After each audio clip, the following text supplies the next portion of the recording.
Hello, you are listening to 89.5 The Wave, KCFV, diverse music for your diverse mind. I am your host, Jell, and welcome to GameBabble Live, your video game news and information show, which airs every Wednesday from 1 to 3 p.m.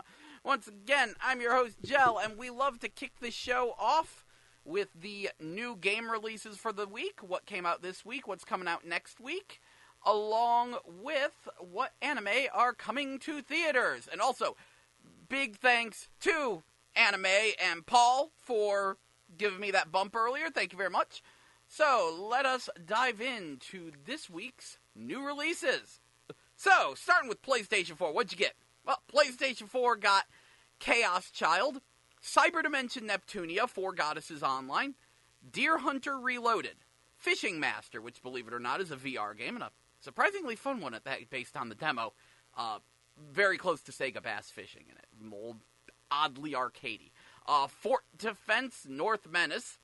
Hidden Agenda, which, if you've played Until Dawn, I think it's from the same people who made Until Dawn, but the twist is that you can link your cell phone up to your PlayStation 4, and so you can, invite a bunch of people over, and everyone gets to, make their own choices for what should happen next in the story. So it's very much an interactive movie kind of game mixed with a party element to it. It sounds really fun. If I had a pile of cell phones laying around, I'd do it. But believe it or not, I actually do not have a smartphone. I have a bad tendency to lose phones, so I've generally stayed away from that. Anyway, moving on. Just Dance 2018 has been released on everything, because it always is. It's even released on not just the Wii U, but the original Wii. Just Dance 2018. It's out now, if you like Just Dance. I don't. I love dancing games, not Just Dance, though. Knowledge is Power. They have made a game called Knowledge is Power. Knights of Azure 2, Bride of the New Moon, which I'd love to give a spin. First game was kind of but I'm sure they could have improved it by the second one, but, lots of things coming out. Moving right along, Rapala Fishing Pro Series, Rugby 18, Sing Star Celebration, Slayaway Camp, Butcher's Cut, That's You, which I think is another one of those weird cell phone interaction PS4 games, The Escapists 2, The Wicked Ward, The Inner World, The Last Wind Monk, The Mummy Demastered, which that's another one of the really interesting ones. That is from WayForward Technologies, the makers of the Shantae series, and it is a 2D side-scrolling Metroidvania based loosely on the new Mummy movie. That seems to take the term Metroidvania to its most literal interpretation, because the environments look like Castlevania, and the gameplay looks kind of like Metroid. Well, a little bit of Metroid mixed with Contra. You do just play generic soldier dude. But the environments look really fun. I actually really want to give that one a spin.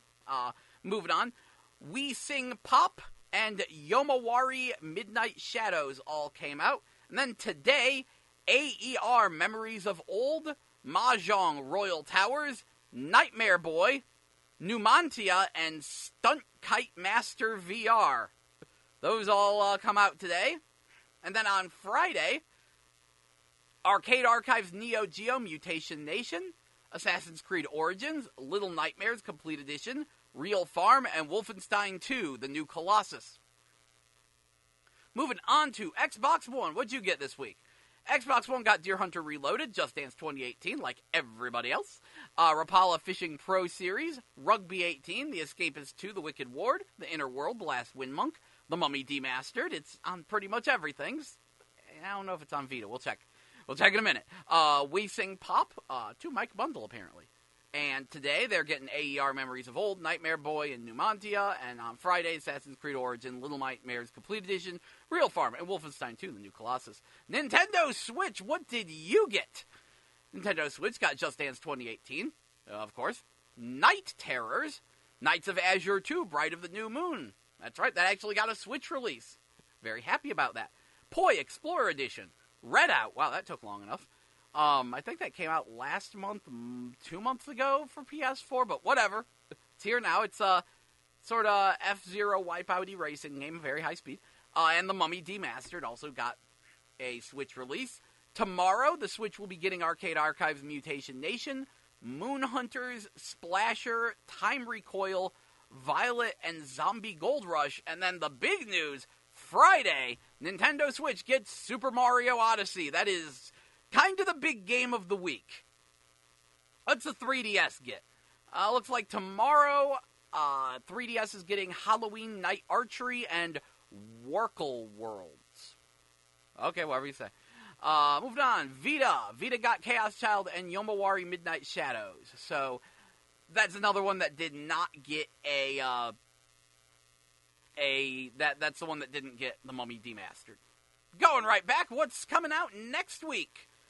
Next week for PlayStation 4, 8-Bit Adventures Anthology Volume 1.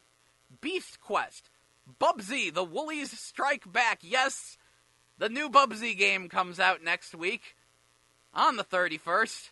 It's a truly terrifying game. Which actually, it might be pretty good. It's from the exact same people who made the new Guiana Sisters game, Twisted Dreams. So there's a very good chance Bubsy the Woolies Strike Back will actually be a decent game, but it is very funny that they have made a new Bubsy game. That's the joke. Anyway, this says Final Fantasy 15 multiplayer expansion Comrades comes out, but no, that has been delayed by 2 weeks. Moving on, Spin Tires Mudrunner, Steven Universe Save the Light, and supposedly Summon Night 6 Lost Borders. Having said that, that game has already been delayed by a year, so I don't know if it's exactly coming out. But it might, there's a good chance. Also, later on in next week, .hack GU Last Recode comes out, which that is surprising me. I need to place an order on that, because that is looking really it's looking really good. It is literally all the .hack GU games, volumes 1, 2, and 3, along with a new 4th volume, massive overhauls to the graphics and the gameplay, tons of new features, and supposedly it's being made because, like, some guy in Japan who is a hardcore .hack fan, like, he was about to undergo surgery that might leave him blind, and he's like, before I go through with the surgery, I want to play one more .hack game. Which, of all the things to bring back the .hack series, you takes what you can get. I hope he's happy. Moving on, Xbox One, what are you getting? Oh wait, PlayStation 4 is also getting Call of Duty World War II next week. You can tell what games I actually care about. I thought that was already out. Whatever. Moving on. Xbox One is getting 8-Bit Adventures Anthology Volume 1, Beast Quest Disneyland Adventures, which, yes, that is the Kinect game. It is getting ported to Xbox One without Kinect support. Okay? It says multiplayer expansion Comrades, that's a lie. Maria the Witch, Rush, a Disney Pixar adventure, which was also a Kinect game, having its Kinect support removed and being ported to Xbox One. Zoo Tycoon Ultimate Animal Collection, 99 Vidas, which is, I believe, a Mexican-made beat-em-up, Call of Duty World War II, and Steven Universe Save the Light. Nintendo Switch, what are you getting next week? Next week, Nintendo Switch is getting King Oddball, Cartoon Network Battle Crashers, Monopoly for Nintendo Switch. That could actually be pretty good. Monster Jam, Crush It, and Perception. Moving further along, 3DS, what are you getting next week? Creeping Terror, good times, okay. Oh, and it's also getting Phil's Epic Philippix Adventure. And the Vita is getting Summon Night 6 Lost Borders, supposedly. I will believe it when I see it. Moving right along, no new surprises in anime that I have seen. Spirited Away continues the Studio Ghibli Fest. It will be in theaters October 28th, 30th, and November 1st. 30th is when you can catch it subbed. I know a lot of people love Spirited Away. It's going to be back in theaters. It's a Fathom event, so it's going to be like one showing per day, and it'll be a little more expensive, and that kind of sucks. But at the same time, hey, Spirited Away is going to be in theaters again. Good times. And Pokemon the movie I Choose You, which is sort of a weird retelling of the first couple episodes of Pokemon, but animated with higher quality animation and with two different characters replacing Misty and Brock, which caused a large uproar, and that's probably why they showed up in the Sun and Moon TV series. But yes, Pokemon the movie I Choose You will be the newest Pokemon movie, and that will be November 5th and 6th in theaters. And that concludes our new game releases for this week, and next week, and what anime are in theaters. We're going to take a brief break, and then when we come back, we will discuss video game news. I will tell you right now, it's a little bit of a slow news week, but we've had some interesting things happen as well, so we might be able to stretch that out over the next bit, because there's things to say. Like, the long and short of it, it's going to be very fun. NeoGAF is done, and I'm going to try to explain what happened while tiptoeing around all the politics surrounding it. Which actually won't be that hard, but still, it is a mess. So I will explain to you why NeoGAF mattered, what it was, and why it's pretty much done now, and how that will have some very interesting ramifications on gaming. But first, we're taking a break. Coming up next is Beautiful Trauma by Pink here on 89.5 FM KCFV The Wave. Diverse music for your diverse mind. Thank you so much.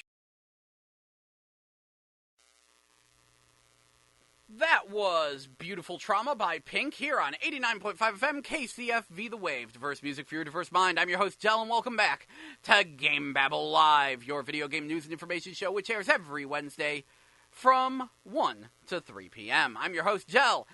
And, time for a quick rundown of the smaller video game news before we wind up spending a ridiculous amount of time discussing what the heck the NeoGAF deal is. So, smaller news, I mentioned earlier, Final Fantasy 15 Comrades, which is a multiplayer expansion for Final Fantasy 15 that will let you create your own characters and team up with 3 other players online. That has been delayed by 2 weeks. It will be out November 7th. And, I am interested in this, to say the least. It will be the reason I will buy Final Fantasy 15. They also revealed a price. Unfortunately, I can't, but I won't mind it that much, because Final Fantasy 15 has dropped so much in price now that's like, pick it up, grab Comrades, it'll be a good time. I mean, I didn't, not like 15, it's just I was like, I'm not sure I'm paying full price for this. It wasn't entirely my jam, but you give me custom characters, I'm a lot more interested. Especially with all the assorted price drops. Dragon Ball FighterZ has announced that they will have a season pass with 8 characters coming as DLC, and a collector's edition has been announced. This is, of course, something that y'all have to have mixed feelings on. Because on one hand, yay, that means we'll be getting more characters after release. On the other hand, it means, we're going to be paying more money to get the complete game. I don't even really like that kind of terminology. It's going to be very interesting to see who they pick, because I'm going to be blunt. There is a very small and eclectic selection of Dragon Ball Z characters I would actually pay money to get as DLC. Very small, very eclectic set. So yeah. We will see what they can pull out. Nintendo has announced Animal Crossing Pocket Camp, which is an iPhone Android Animal Crossing game that will be coming out, where you run a campsite. So that'll be good times. And the most exciting news, the Nintendo Switch 4.0 update adds support for the Wii U GameCube controller adapter. The one you got for Smash Brothers that only worked with Smash Brothers. Looks like it might actually work with more games now. And I just did some searching, and it's looking like it works with all 4 controllers. Because earlier there was a way to use, some off-brand GameCube controller adapters to let you use 1 GameCube controller. Now you can use 4. Now we have a quick way of getting 5 controllers into your Switch. This is very, very, very good, because, oh egad, Switch controllers are stupid expensive. Anyway, we are going to take a short break, and when we get back, we will talk about the Neo Gaffery. Until then, here's Who Dat Boy by Tyler the Creator, here on 89.5 FM, KCFV The Wave. Diverse music for your diverse mind. Thank you so much for listening. That was Got Money on Me by Little Ace, here on 89.5 FM, KCFV The Wave. Diverse music for your diverse mind. I'm your host, Jell, and welcome back to GameBabble Live, your video game news and information show, which airs every Wednesday from 1 to 3 p.m. And a little bit of breaking news, it appears we've got a Sonic Forces demo on the Japanese Nintendo Switch eShop.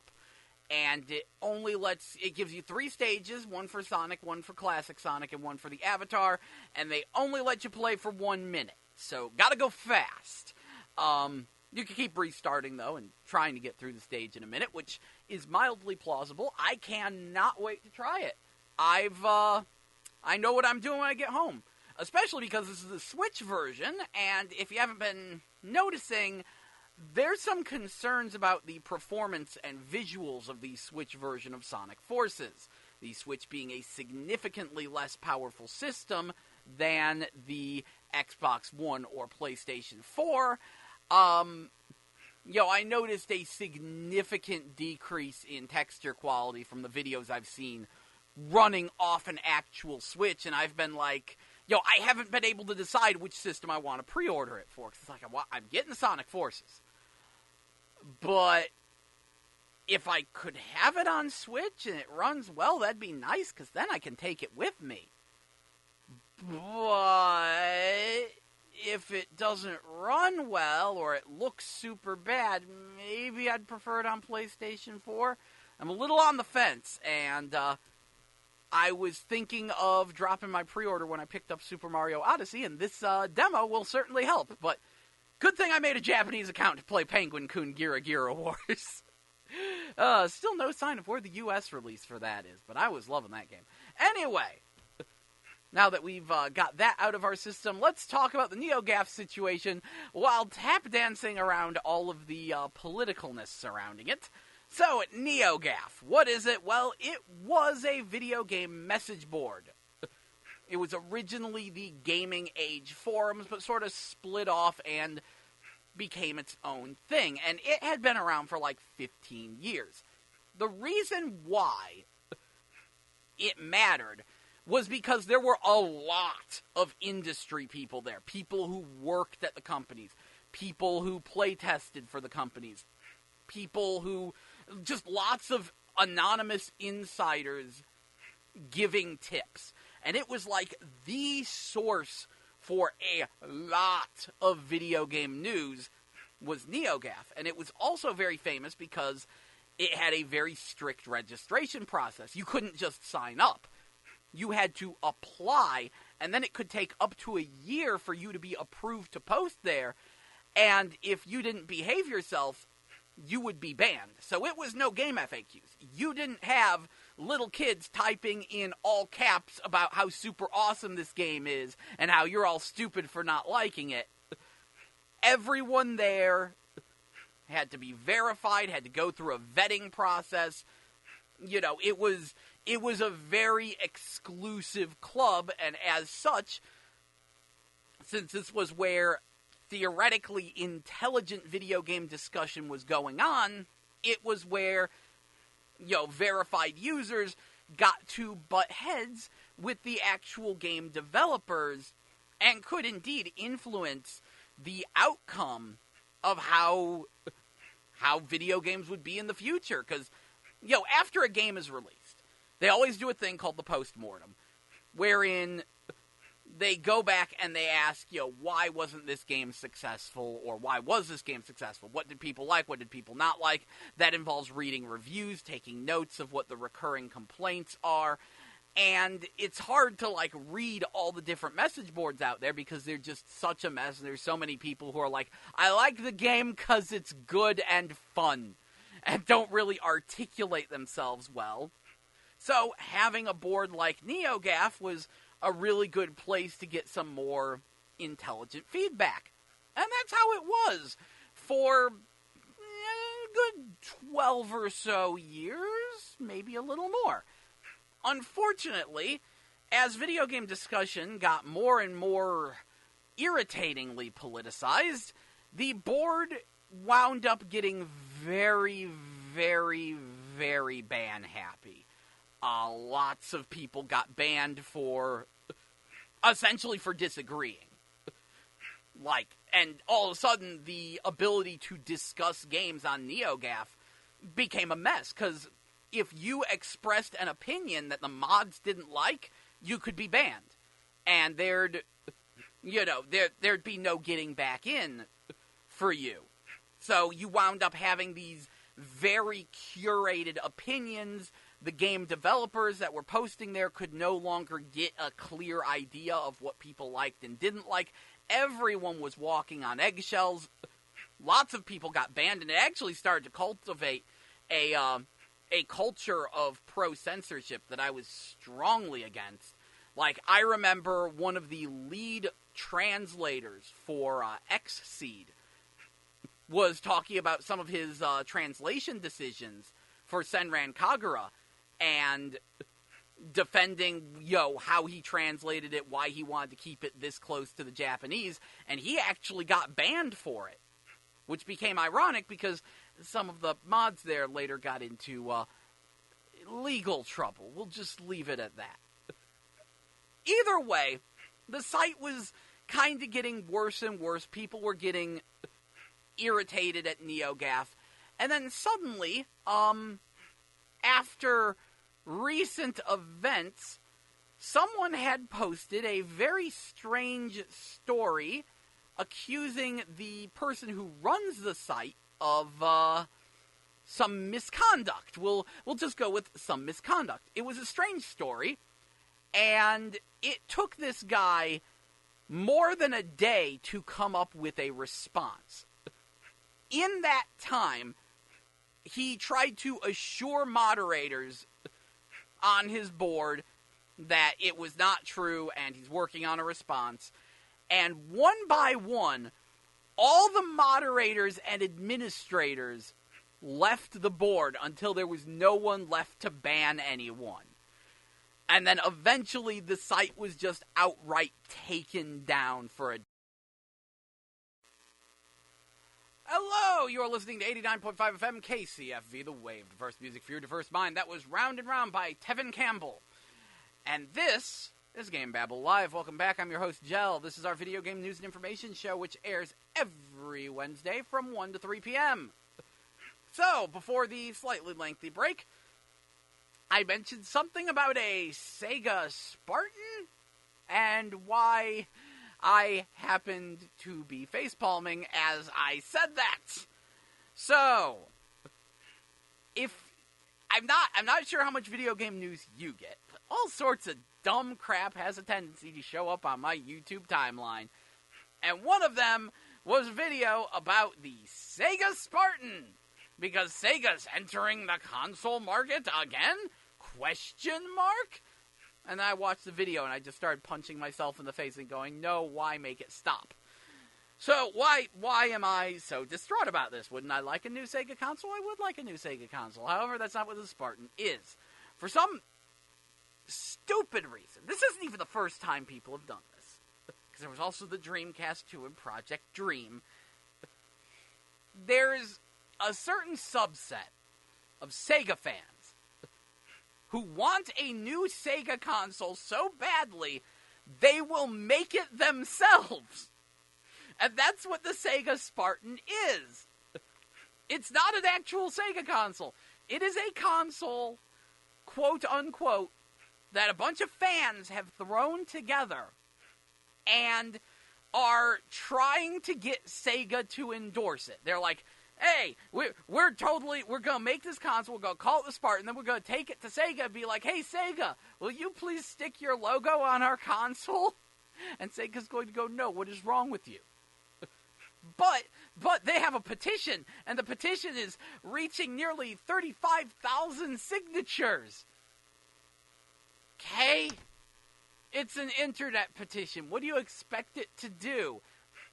But the console, it has such amazing specs. Yeah, because it's just made of random off-the-shelf parts for PCs. It's just a PC shaped like a console, and you're scribbling Sega on it. And yes, there's a tech demo called Sonic 4K, which some fans threw together. There's like a 5-second video loop of Sonic 4K running in the most literal sense. Woo! You made a Sonic fan game on a PC. Good job. You want a pat on the back for that? What's the deal? And this is the thing that I don't get. Why would you even do this? And it drives me nuts because there's like people out there who are like, oh wow, Sega's getting back in the console market because there's a Sega Spartan and fans have a 35,000 signature petition. And no. And I only bring this up because there's a couple of people, there are some people out there who are really gullible and are like, what do you think about it? It's the Sega Spartan, Sega getting back in the console market. I know you like Sega, and oh man, it's like, it's not a Sega console. It's not made by Sega. It's made by, it's a plastic box, it's a plastic box full of computer parts that a bunch of Sega fans put together, and they have a petition to get Sega to write Sega on it. That's what the Sega Spartan is. It's not a real console. It's dumb. It's fake. It is fake consoles. This is what? How? No. And dumb things like this happen all the time. I forget if I mentioned this last week or not, but there's a Kickstarter. Please do not support it. But there's a Kickstarter for a Mario RPG 2. And it is the most hilarious thing to me, because it's like, you can't make Mario RPG 2. Nintendo owns that. They're like, no. You see, I just need this Kickstarter money to hire the people to make the game and to get a legal team. Because there is a chance that Nintendo could DMCA it, but we'll get a legal defense team together so that way we can release it. You have no legal rights to it. You can't make Mario RPG 2 and sell it. You don't. Nintendo owns the rights to Mario, you genius. Some fans just don't understand how things work. What is the point of a new Sega console if Sega isn't making it? What is the point of a Mario RPG 2 if it's not going to be made by Nintendo and on, I don't know, Switch or something? I don't understand these. The Sega Spartan's only slightly dumber than the Coleco Chameleon, which I'm so glad that flopped. And, a little bit of a blast from the past. You're probably going to say, what, Coleco Chameleon? Yes! There was a brief moment where people were like, OMG, Coleco's going to make a new video game console. It's going to be amazing. And then I look and I go, that sure looks like a transparent Atari Jaguar to me. And then, come to find out, there's this wacky group of retro gaming enthusiasts who want to make, like, a neo-retro console. And they called it, it was originally called the Retro VGS, and funding for that fell through, so they wound up they bought the rights to use the Atari Jaguar plastic casing molds. And then they bought the rights to the Coleco name, so they could call it the Coleco Chameleon. So it had nothing to do with, the actual company or anything. It was just, Coleco is a name people remember from the distant past. We're gonna tape that onto an Atari Jaguar shell and shove a cheap emulator box in there. We'll call it a console. No, that's not a new Coleco console. That's just a bunch of fans goofing around, except they actually wasted the money to buy the logo. And don't use Jaguar shells. I swear, I keep seeing this. No, don't use the outer casing of an Atari Jaguar. The Atari Jaguar has a very, very distinctive design, and apparently a lot of these people, I love the design. I like the way the Atari Jaguar looks. It is a very unique looking system. I kind of love it. But you take that same shell and you slap a different system in it, and all I can think is this is another system inside of an Atari Jaguar shell. Yo, you seem like a cheap bootleg console when you do that. Don't do that. It's dumb. It's dumb. It's dumb. And yet people keep doing it.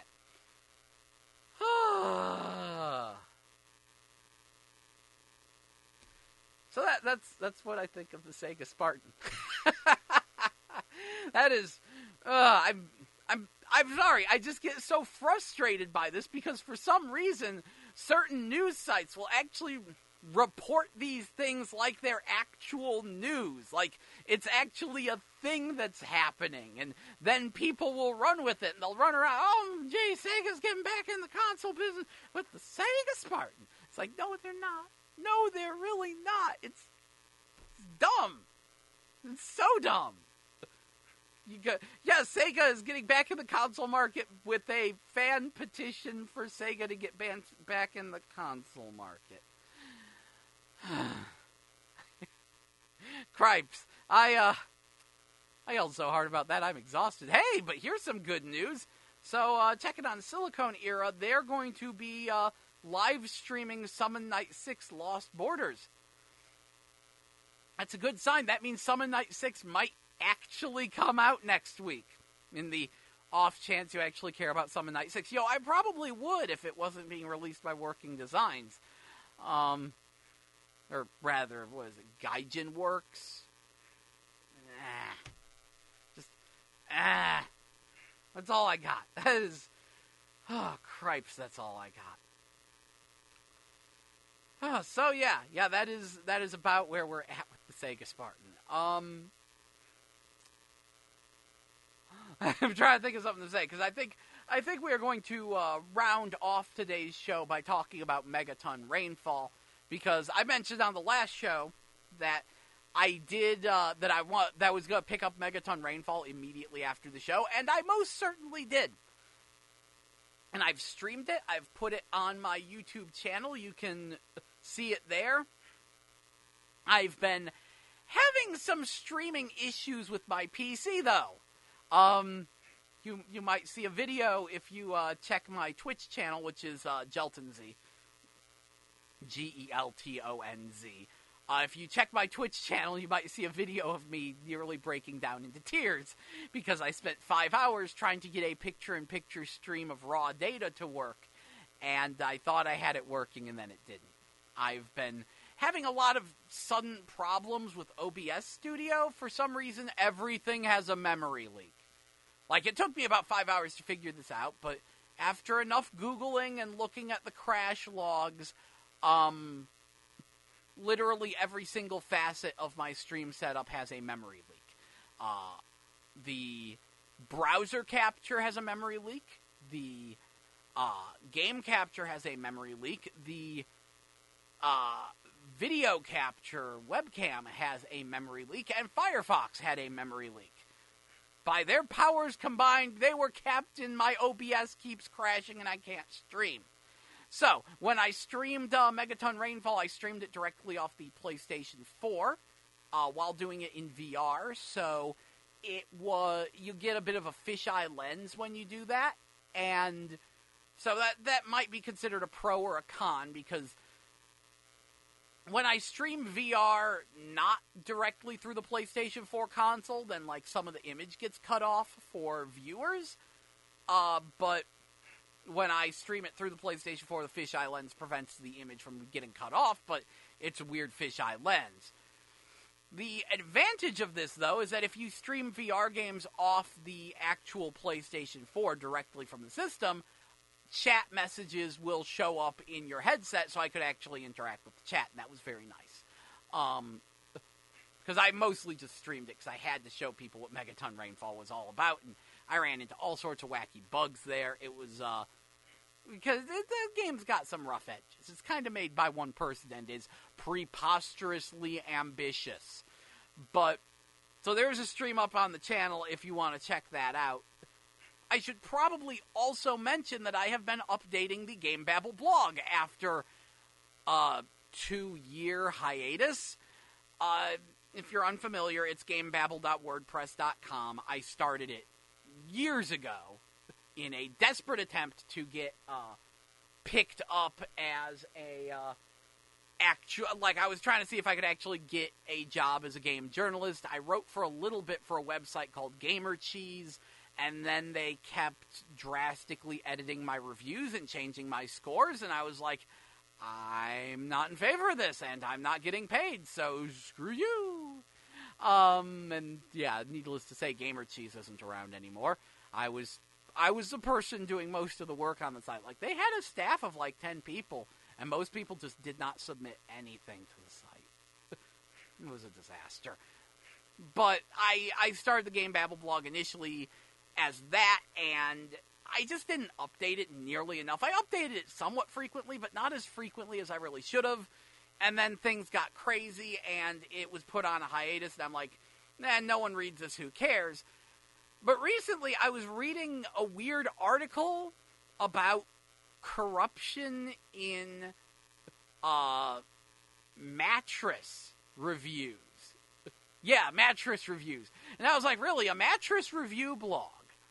It got me nostalgic for the good old days, and I was like, I'm going to post to the GameBabble blog. I said that I was going to do a post a day. I realized that was actually a terrible idea, because then you just wind up with a bunch of bloggy BS.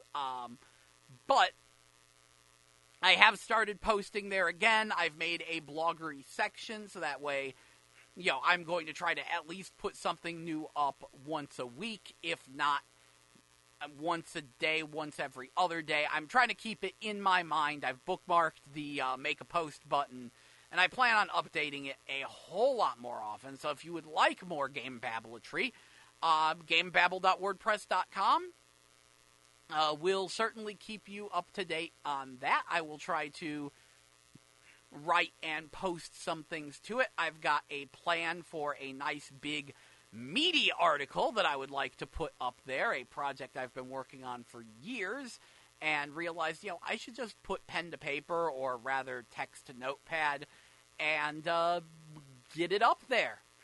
Cook up some images for it, because people like articles when they have pretty images in them, and see what I can do about making it happen. And you might have actually seen the GameBabble blog floating around the internet, because I did exactly one article, very comically relevant to today's topic. I did one article that is somewhat infamous, and I still get piles of comments on it. That was an article called Sonic and the Worst Fandom Ever. It's linked on a couple different sites. It's usually used as sort of a de facto example of how terrible the Sonic fan base is, but admittedly, if you actually read the article, the crux of it is not Sonic fans are so terrible. It's actually an answer of why the fan base got so fractured, why they're so divided, and how ridiculous things were. And I wrote it years ago. I actually need to make a follow-up article mentioning that, no, the Sonic fan base is not the worst fandom ever. Worse fandoms have cropped up since then. So much worse. So much worse. Oh, there's still problems. I was going to say something about how much the Sonic fan base had improved, and then I saw a video of someone talking about how they wanted a Sonic Adventure 3 and how Sonic Adventure gameplay is better than the boost gameplay of Sonic Generations and Colors, and I was like, no. And the only reason I'm like that, because I love Sonic Adventure 1, the only reason I'm like that is because Sega has tried twice to make a Sonic Adventure 3. Sonic 06 and Sonic Unleashed are both attempts at Sonic Adventure 3. In fact, technically in Japan, Sonic Unleashed is Sonic Adventure 3. Its Japanese name is Sonic World Adventure. It is a Sonic Adventure game. The problem with Sonic Adventure was that it was really good for its time, but it had some rough spots. It had some issues that they needed to work out with the camera and the homing attack and a couple other things. But it was good for a first try at a 3D Sonic game. And then, like every game since then, they had managed to screw it up more and more and be unable to recapture the magic. And they were booted, the Dreamcast goes under and they have to develop on other systems. And Sega can't program a PS2 game. So everything Sega made on PS2 was a complete disaster. Their GameCube and Xbox stuff was fine, but their PS2 stuff was a mess. And so, except for Virtua Fighter 4, that turned out good. But, so, a lot of the 3D Sonics were kind of a disaster, and then Sonic Riders gave them a hint at what they should do, eventually leading to the Boost gameplay and what we have now. And it's like, just let them do the thing that they have that kind of works, okay? Just leave it alone, okay? Please. So, Sonic fandom is still as unpleasable as ever, but, no, there are so many worse fan bases now that have cropped up since then from newer series. But yeah, that's what's going on there. I don't even know what to say. So, I think it's time for a break, and then when we get back, we will talk in more detail about what Megaton Rainfall is actually like, since I spent a good chunk of time with that, and I need to spend some more time with it, because I still haven't beaten it, even though it's a kind of short game. So yeah, please stay tuned. Until then, here is Dreams by Beck, here on 89.5 FM KCFV The Wave. Diverse music for your diverse mind. Thank you.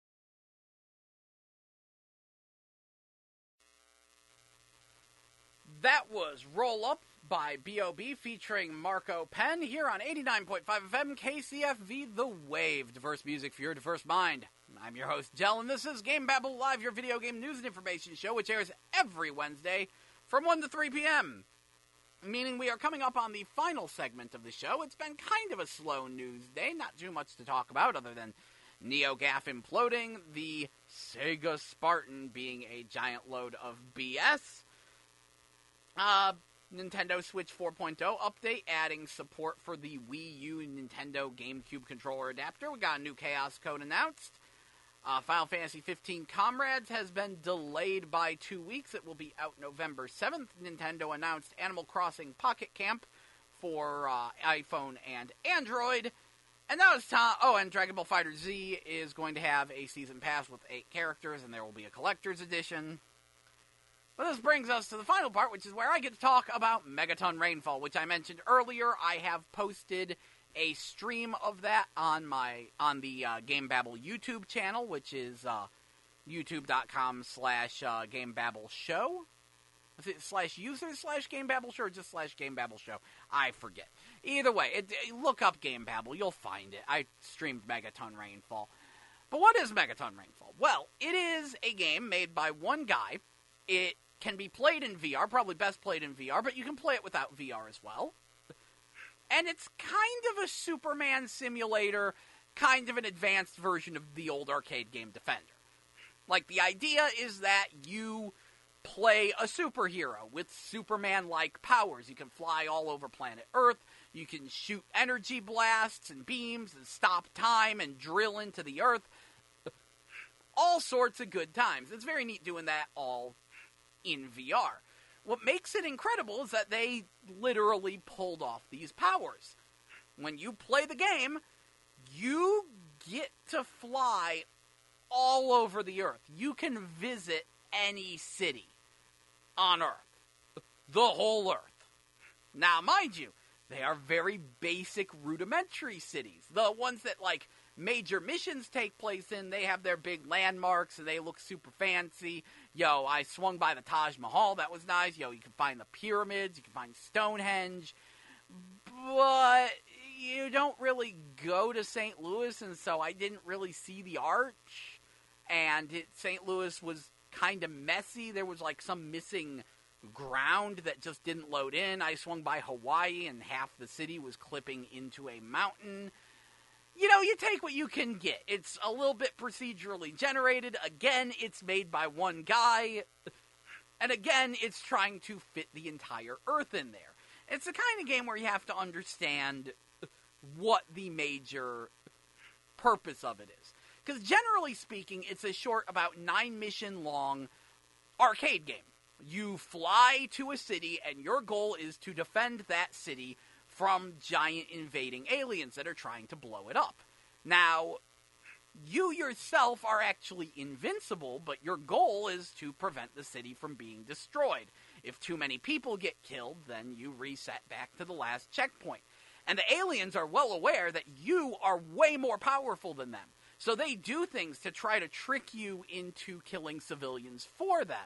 Like, there's one alien that creates, like, holographic clones of itself. There's another one that blends into the side of buildings. There's another one that transforms into wiggly buildings that, you know, it hopes you won't notice and maybe you'll blow up the wrong building. Plenty that dart out of the way really quickly or are just very hard to hit. But, and it's very interesting because you think about it, it's like, wow, yeah, this is sort of like a Man of Steel simulator. Because it's like, one stray blast from you could wipe out an entire building, an entire city block. Hundreds could die from a single misplaced shot. And they actually render the people. Like, you can go down to street level and you will see individual people. Mind you, it looks like the PS2 Grand Theft Auto games, maybe a little worse than that, but still, that's really, really impressive what they're trying to do here. And they could have easily just been like, okay, we designed each major city and you just go mission to mission to mission. But they didn't do that. And why didn't they do that? Well, because one of the cool things about being Superman is being able to fly all over planet Earth all super fast, and they wanted to give you that experience. So that means they had to come up with a way to fit in the entire planet Earth and flub all the different cities on Earth. And they did a relatively decent job of that. It's actually kind of cool. And it gets even cooler the further you get in, because eventually they're like, okay, fine, you can travel wherever on Earth.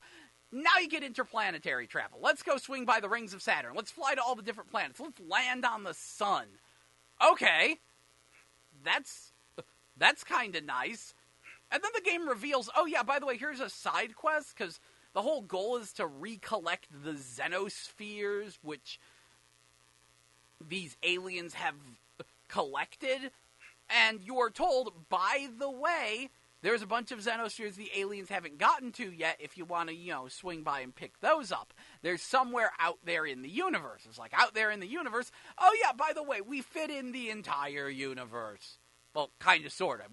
They basically fit in No Man's Sky as a bonus side quest. I did find a way to actually kill myself even though I was Superman. I decided to land on a black hole. That did the trick. But good. But, yeah, you can fly out into space and visit all these different planets, and they've kind of implied that I might be able to find the alien homeworld. They were a little vague on it. It's like, can I find the alien homeworld and wreak vengeance upon them? Is that a thing I can do if I find it? Either way, like, no, Megaton Rainfall is a very impressive game just for the feat that it's trying to pull off, even if it is a little hiccupy. Like, I found that if I tunnel into the Earth, and then I use a charged blast at the tunnel, I will create a crater, but the tunnel that I made will still remain. It's a little weird. You can see that happen in my video. And it's an interesting concept for a game. I'm very impressed with how they pulled it off, but expectations are going to be your greatest enemy here. I will be honest, in VR, there isn't a very good sense of depth to it. Like, it just doesn't feel all that 3D. You don't really feel like you're getting up close to things. I already mentioned that it has a lot of little graphical bugs and hiccups, and at its core, it's a very, very, very simplistic game. Like I said, it's pretty much the arcade game Defender. When push comes to shove, it's go to a city, take out the aliens, try not to blow up the buildings. You're pretty much just flying around and pew-pewing at aliens. It is a very, very basic game, but it's also a cheap downloadable indie game made by one guy. I really can't be mad about it. And the trance music is pretty cool. Because, like, admittedly, sometimes it likes to get very artsy. And when they first give you the ability to fly, and you're flying over the Earth, and the Aurora Borealis is going on, and there's the dark side of the planet, and you're soaring over it, and it's playing this trance music about it's great, and fly, keep running, run away, run far away. And it's like, man, if you get worried that it's going to be a dumb artsy game. And then shortly after that, they're like, okay, here's the ability to shoot this thing. Okay, there's no time, go stop the aliens. It's like, okay, good. And then you go to fight the aliens, and the sick beats start playing, and it's just nice, loud, thumping music, and then, one of the aliens will run away and try to get to another city, and you have to chase after it, and that transitions back into the, wow, flying's great, run away, keep running. And then you land, and it's like, dum, dum, dum, dum, doo, doo, doo, doo, doo. It's like, good, I like this. I like what you're doing with the trance music. I like the way you're blending actual arcade action with artsy BS, and it strikes such a good balance between the two. Like, the fact that they're like, oh yeah, as a bonus feature, here's No Man's Sky as a side quest. You don't even have to do it, but we procedurally generated a universe for you. It's like, why thank you. I will take this universe. And, I think this is a good time to actually mention what procedural generation is, because it is the secret to doing crazy games like this where you can fly to anywhere on planet Earth. Procedural generation basically means that there's a procedure in place to generate things. And if you input the same data, it will spit out the same result. Let me give you an example. Okay, so they've built an entire universe with like hundreds, possibly even thousands of planets. How did they do that?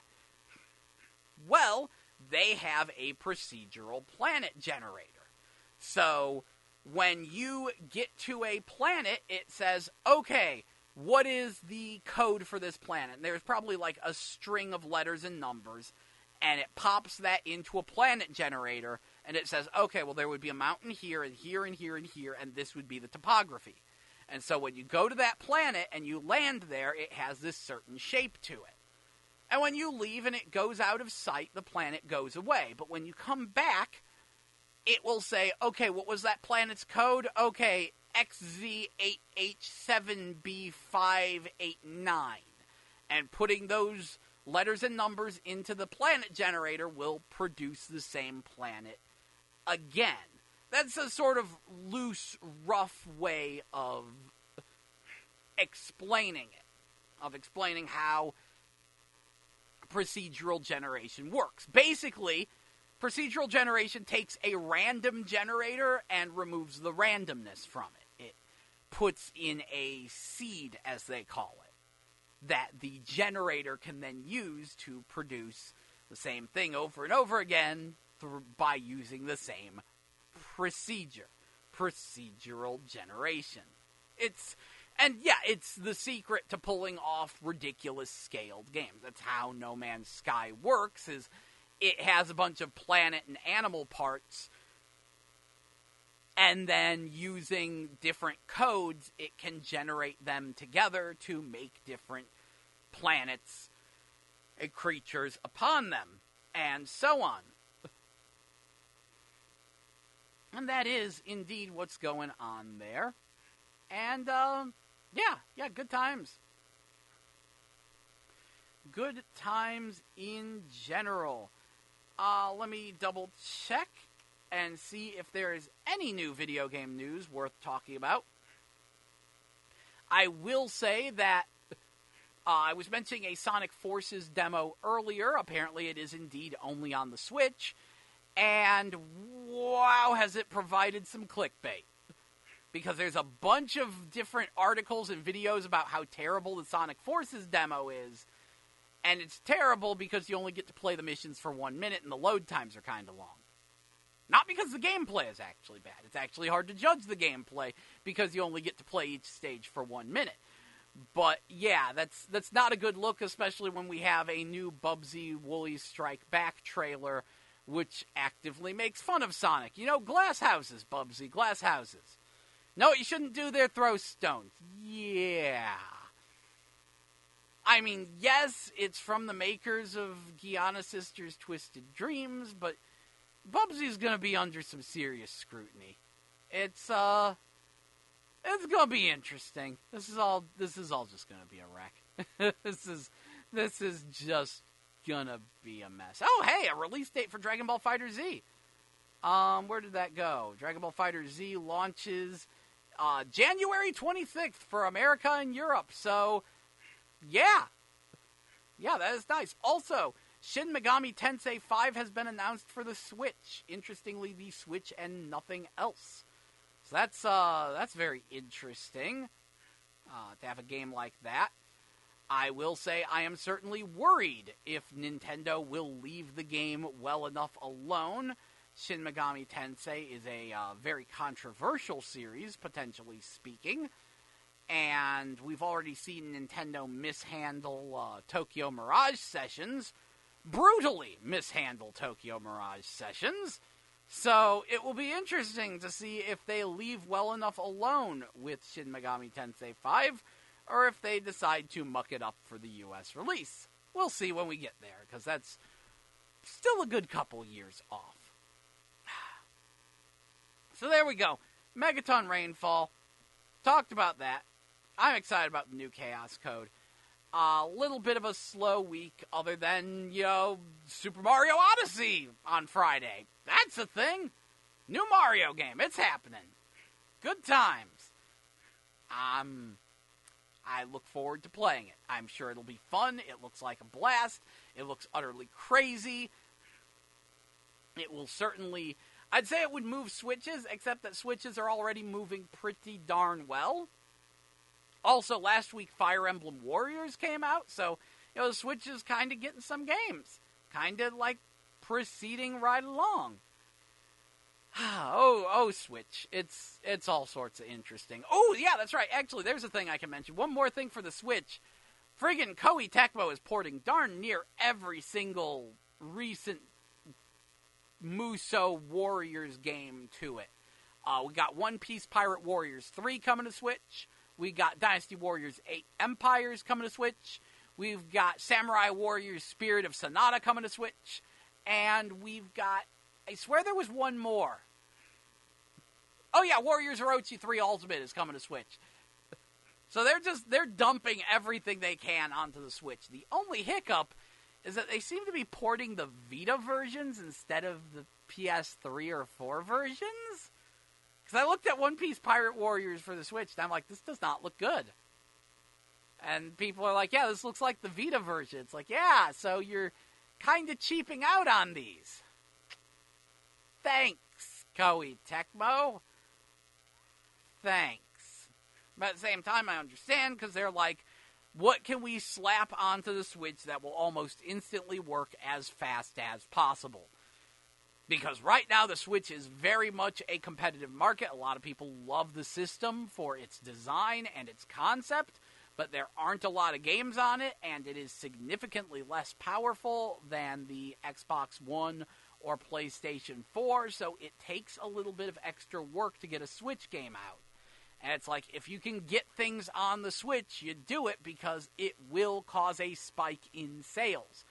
There is some utterly ludicrous things going on with Switch. The fact that Ultra Street Fighter 2 sold as well as it did on Switch is kind of depressing. Because that's an old Xbox Live Arcade game with very minor updates being sold at more than twice the price it was sold at, 10 years ago. But it sold incredibly well on the Switch. So, the Switch is an interesting competitive marketplace. It's going to be interesting to see how things play out. Anyway, thank you so much for joining me today on GameBabble Live here on 89.5 FM KCFV The Wave, diverse music for your diverse mind. Once again, I'm Jell, and I will see you again next Wednesday from 1 to 3 p.m. as we discuss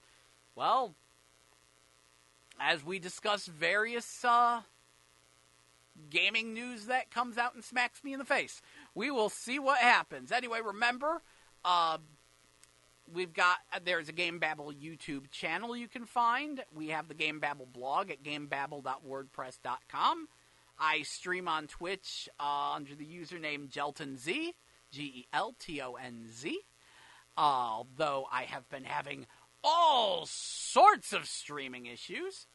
I'm probably going to get home and try to stream that Sonic Forces demo after a brief lunch break and see how that goes. I think I have about 3 minutes of demo to actually play, but we will try it. We will see how good/bad it is.